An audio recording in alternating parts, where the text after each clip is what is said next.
से लोग एकादशी व्रत करते हैं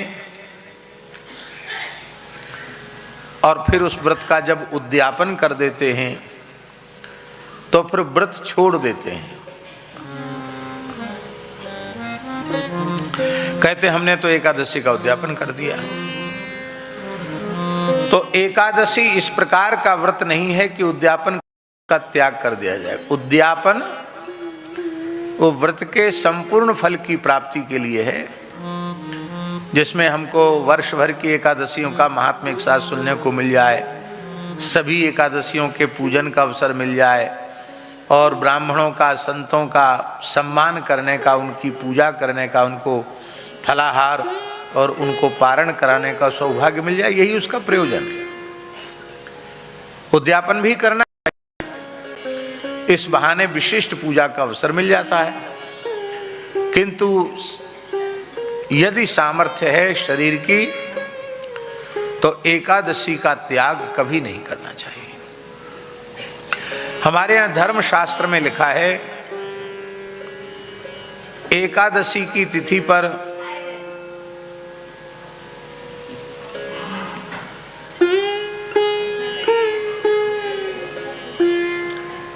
अन्न में पाप का निवास होता है, इसलिए एकादशी को जो अन्न खाता है वह पाप ही भक्षण करता है, पाप ही खाता है। एकादशी को न अन्न खाना न अन्न देना, देना भी नहीं।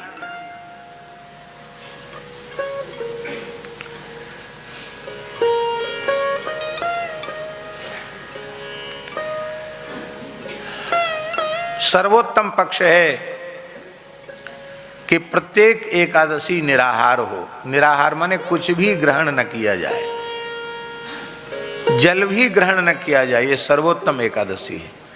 हमारे चित्रकूट में, अयोध्या जी में अनेक संत ऐसे हैं जो वर्ष भर की एकादशियां निर्जल ही करते हैं, जल भी नहीं लेते हैं। एक दो की संख्या में नहीं, ऐसे संत सैकड़ों की संख्या में, गृहस्थ भी हैं।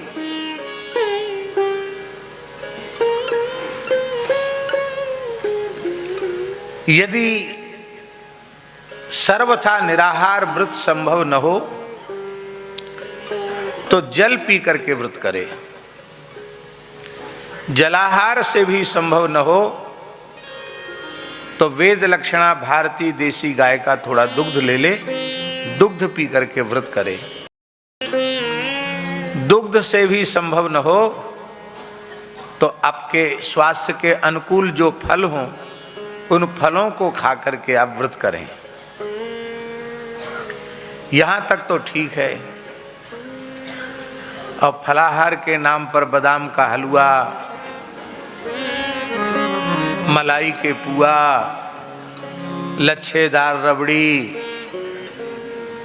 और सिंघाड़े का हलवा और क्या क्या चीज बनती, कूटू की पूड़ी हैं, पकौड़ी, साल भर में, महीना भर में जितना नहीं खाया गरिष्ठ उतना एक दिन में खा लिया। यह एकादशी उत्तम नहीं है। हाँ, इतना जरूर है कि ऐसी एकादशी करने वाले अन्न खाने के दोष से बच जाएंगे, बस इतना है। पर एकादशी व्रत का कोई विशेष पुण्य उनको नहीं होगा। भगवान ने गीता में स्पष्ट कर दिया, तस्मात् शास्त्रम प्रमाणम ते कार्या कार्य व्यवस्थितौ। क्या करना क्या नहीं करना इसमें व्यक्ति विशेष प्रमाण नहीं है, किसी की लौकिक मान्यता प्रमाण नहीं है, इसमें शास्त्र ही प्रमाण है। और शास्त्र कह रहा है कि सभी एकादशियां करना चाहिए, किसी एकादशी का निषेध नहीं है। बहुत सी जगह ऐसा भी लोग कहते हैं कि सधवा स्त्रियों को एकादशी नहीं करनी चाहिए, सौभाग्यवतियों को नहीं करनी चाहिए, विधवा स्त्रियों को करना चाहिए। मैंने तो आज तक किसी पुराण में पढ़ा नहीं, किसी ग्रंथ में देखा नहीं। ये ऐसी कुछ अशास्त्रीय बातें मनगढ़ंत कपोल कल्पित बातें समाज में प्रचलित हो जाती हैं भ्रम के रूप में, और उससे धर्म की बड़ी हानि होती है। और होता क्या है,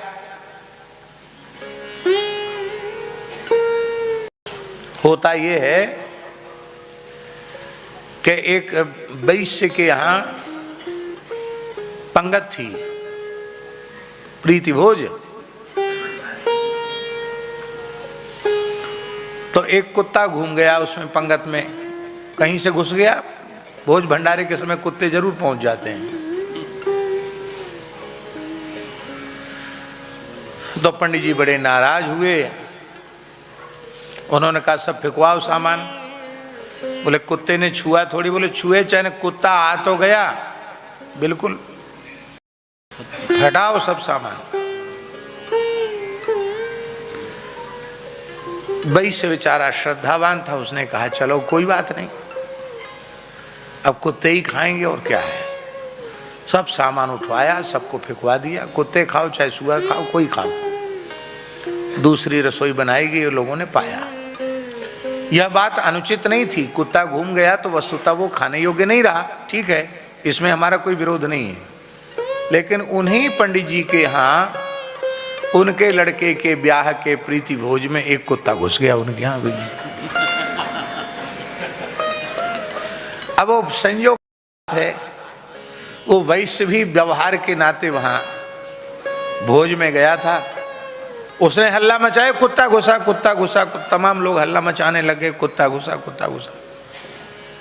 अब हम लोग नहीं खाएंगे, कुत्ता घुस गया इसमें।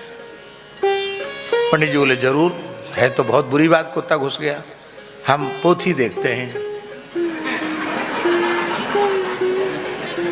तो उन्होंने पोथी देखी। बोले वाह रंग का कुत्ता था। बोले लाल रंग का था। वो वाह क्या कहना, बड़ा शुभ होता है।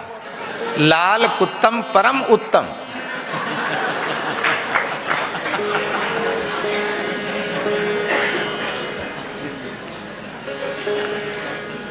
किसी पोथी में नहीं लिखा कि काला कुत्तम अधम और लाल कुत्तम उत्तम, लेकिन इसी बात की तो पंडिताई है।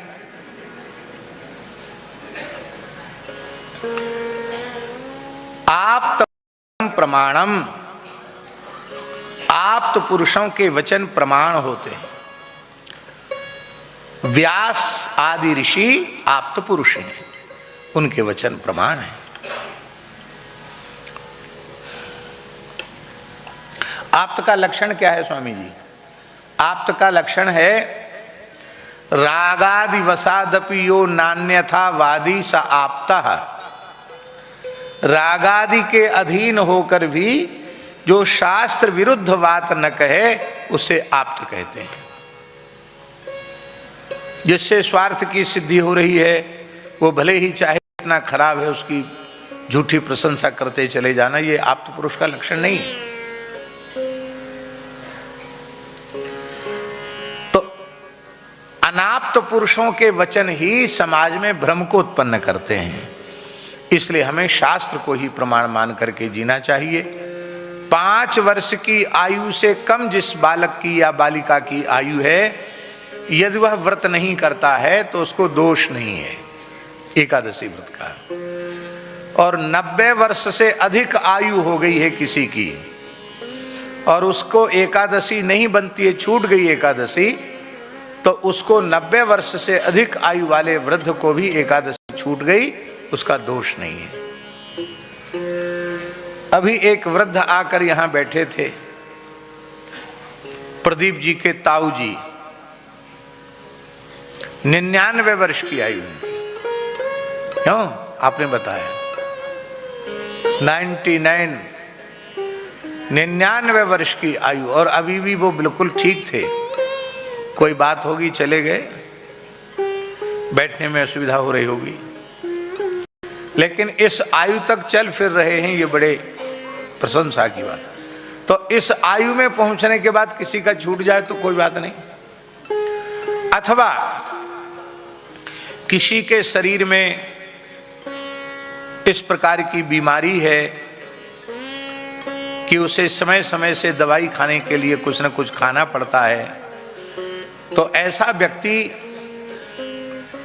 व्रत करे और अपने स्वास्थ्य के अनुकूल आहार 1 बार 2 बार 3 बार दवाई उसको खानी है इसलिए ग्रहण कर ले, तो उसको भी दोष नहीं है।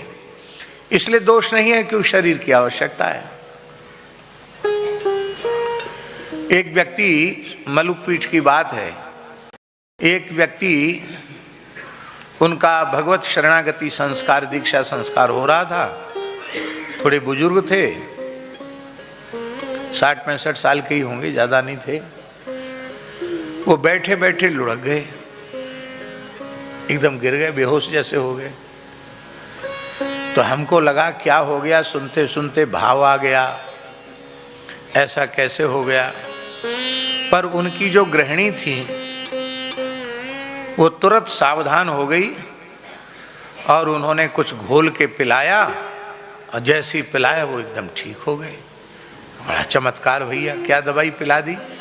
बोले कुछ नहीं गुरुजी, इनकी शुगर कम हो गई थी तो इनको मीठा घोल के पिला दिया और ठीक हो गए।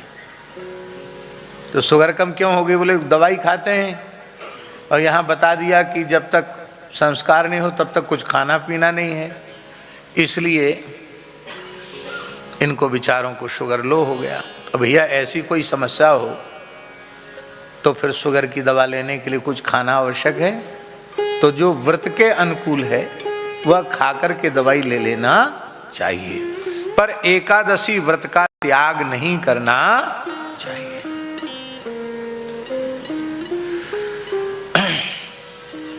गोस्वामी तुलसीदास जी ने विनय पत्रिका जी में एकादशी का बड़ा सुंदर भाव दिया है। वो कहते हैं पंच ज्ञानेन्द्रिय और पंच कर्मेंद्रिय 10 और 11वां मन, इन 11 को भगवान के चरणों में समर्पित करके भगवान की उपासना करना, ये वस्तुतः वैष्णव की साधक की एकादशी है। इसका मतलब है एकादशी तिथि को हरिवासर होने के कारण विशेष रूप में भगवान की उपासना करनी चाहिए। आई मेरे श्याम